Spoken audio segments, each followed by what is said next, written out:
Ici, on raconte des histoires qui ne disparaissent pas quand la vidéo s'arrête. Aujourd'hui, on parle d'un film où la peur ne surgit pas dans l'ombre, mais en plein visage. Smile commence dans un hôpital psychiatrique, un lieu censé soigner la souffrance, un lieu rempli de cris étouffés, de regards vides, de traumatismes silencieux.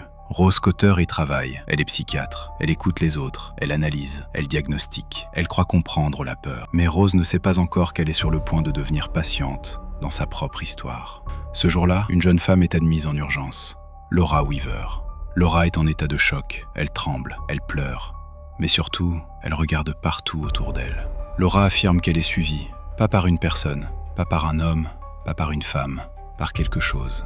Elle explique à Rose que cette chose prend l'apparence des autres, des inconnus, des proches, des visages familiers, et peu importe qui elle emprunte, elle sourit. Laura raconte alors l'événement déclencheur. Elle a vu un homme mourir devant elle. Il s'est suicidé en souriant. Depuis ce jour, Laura voit ce sourire partout, dans les miroirs, dans les couloirs, dans les visages des autres patients. Elle sait une chose, elle va mourir. Rose tente de la rassurer, de lui parler, de l'ancrer dans la réalité, mais Laura ne l'écoute plus. Soudain, Laura s'arrête. Elle regarde Rose et elle sourit. Un sourire trop large, trop figé, trop vide. Laura attrape un éclat de verre. Elle se tranche la gorge devant Rose. Le sang coule, le corps tombe, mais le sourire reste. À cet instant précis, la malédiction change de victime. Rose devient témoin. Et sans le savoir, elle vient d'entrer dans un cauchemar dont on ne se réveille pas. Après la mort de Laura, la vie de Rose devrait reprendre son cours. Mais quelque chose ne va plus. Les jours passent. Rose retourne travailler.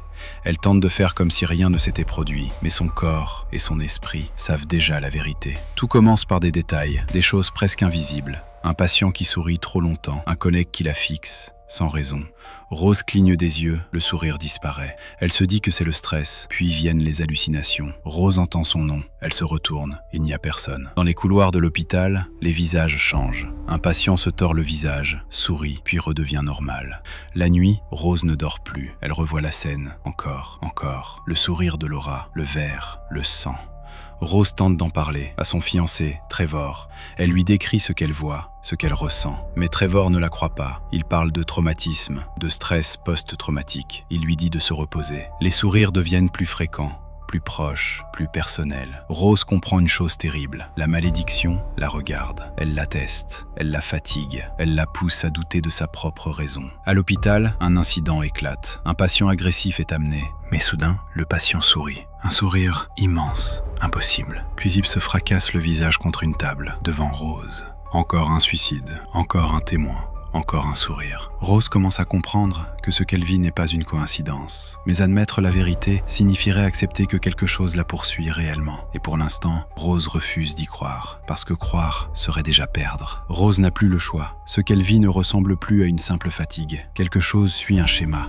Elle commence à enquêter. Rose fouille les dossiers, les rapports médicaux, les archives internes de l'hôpital. Et très vite, un détail revient, toujours le même. Chaque patient, chaque personne qui s'est suicidée en souriant avait assisté à un suicide. Un témoin, un choc, puis la mort. Elle comprend la règle.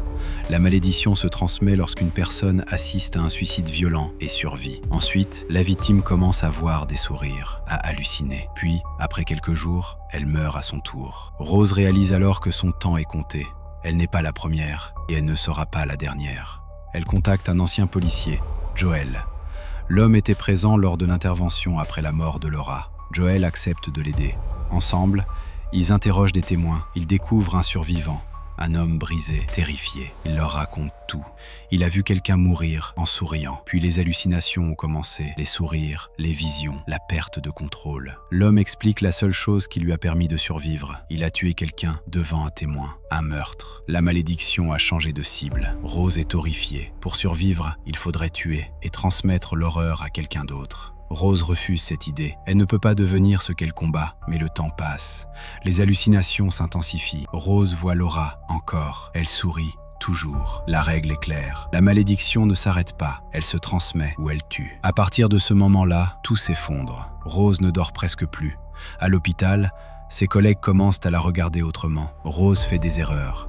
Un patient lui parle, mais son visage change. Son sourire se tord. Ses yeux se figent, puis tout redevient normal. Sa supérieure la convoque. Rose tente d'expliquer. Elle parle de stress, de fatigue, mais ses mots sonnent faux. Elle est mise à pied, temporairement. Un soir, Rose voit son fiancé. Il entre dans la pièce, il lui parle, puis son visage se fissure. Son sourire devient impossible. Ses mâchoires s'ouvrent bien trop loin. Rose hurle, elle frappe, elle se défend, et soudain, tout disparaît. Elle se retrouve seule. Le sang sur ses mains n'est pas réel, mais la peur, elle, l'est. Son fiancé la quitte, il ne la reconnaît plus. Il a peur d'elle. Rose comprend alors la vraie nature de la malédiction. Elle ne fait pas que tuer, elle isole, elle détruit les relations, elle brise la confiance, elle pousse à la folie. Rose est exactement là où l'entité la veut, seule, fragile, coupable. Rose refuse de mourir comme les autres. Elle refuse de transmettre la malédiction. Elle se souvient d'un détail important. Le survivant avait changé de lieu, il s'était isolé, loin de tout. Rose prend une décision. Elle retourne dans la maison de son enfance, là où tout a commencé. La maison est abandonnée, silencieuse, vide, mais chargée de souvenirs. Rose entre.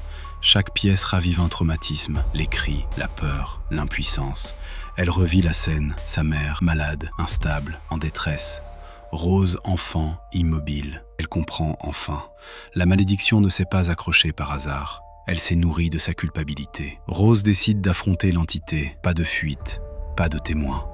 Elle est prête à mourir si nécessaire. L'entité apparaît sous la forme de sa mère. Le sourire, toujours le sourire.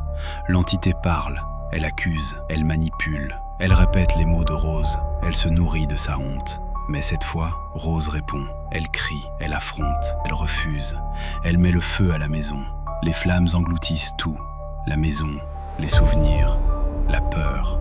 Rose s'échappe. À l'extérieur, le silence. Plus de vision. Plus de sourire, la malédiction semble terminée. Rose sourit, pour la première fois depuis longtemps. Elle pense avoir gagné. Mais quelque chose cloche. Le calme est trop parfait. Rose quitte la maison en flammes. Elle respire. Pour la première fois, elle retrouve Joel, l'homme qui l'a soutenue, qui l'a cru. Elle s'effondre dans ses bras. Tout semble terminé. La malédiction aurait disparu avec la maison. Rose sourit. Mais ce sourire, ce n'est pas le sien. Derrière elle, quelque chose se tient debout. Une silhouette impossible, trop grande, trop fine. L'entité se révèle. Elle se déplie, se fissure, s'ouvre.